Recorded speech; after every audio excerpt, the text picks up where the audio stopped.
Assalamualaikum, perkenalkan nama saya Suryaningsih, mahasiswa Fakultas Ekonomi dan Bisnis Universitas Terbuka. Penerapan Pancasila dari masa ke masa. Kedudukan Pancasila sebagai dasar negara dan pandangan hidup bangsa yang telah disepakati oleh seluruh bangsa Indonesia, akan tetapi dalam perwujudannya banyak sekali mengalami pasang surut. Bahkan sejarah bangsa kita mencatat bahwa pernah ada upaya untuk mengganti Pancasila sebagai dasar negara dan pandangan hidup bangsa dengan ideologi lainnya. Masa Orde Baru. Era demokrasi terpimpin di bawah pimpinan Presiden Soekarno mendapat tamparan yang keras karena terjadinya peristiwa tanggal 30 September 1965 yang disinyalir didalangi oleh Partai Komunis Indonesia atau PKI. Pemberontakan PKI tersebut membawa akibat yang teramat fatal bagi partai itu sendiri, yakni tersisihnya partai tersebut dari arena perpolitikan Indonesia. Era baru dalam pemerintahan dimulai setelah melalui masa transisi yang singkat, yaitu antara tahun 1966 sampai dengan 1968. Ketika Jenderal Soeharto terpilih menjadi Presiden Republik Indonesia, era yang kemudian dikenal sebagai Orde Baru dengan konsep demokrasi Pancasila, visi utama pemerintah Orde Baru adalah untuk melaksanakan Pancasila dan Undang-Undang Dasar 1945 secara murni dan konsekuen dalam setiap aspek kehidupan masyarakat Indonesia.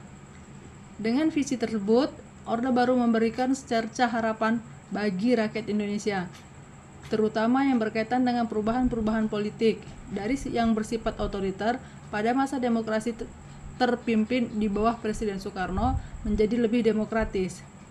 Presiden Soeharto sebagai tokoh utama Orde Baru dipandang rakyat sebagai sesosok manusia yang mampu mengeluarkan bangsa ini dari keterpurukan.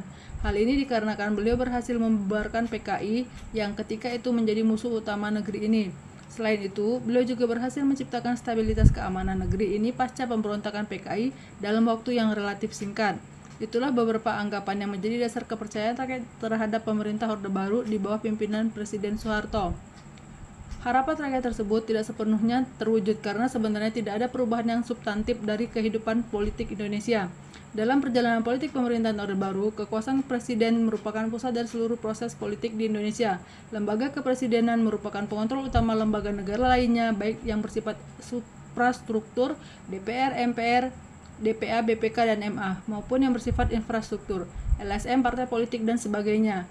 Selain itu, Presiden Soeharto mempunyai sejumlah legalitas yang tidak dimiliki oleh siapapun seperti pengemban supersemar, mandataris MPR, Bapak Pembangunan, dan Panglima tertinggi ABRI. Dari uraian di atas, kita bisa menggambarkan bahwa pelaksanaan demokrasi Pancasila masih jauh dari harapan.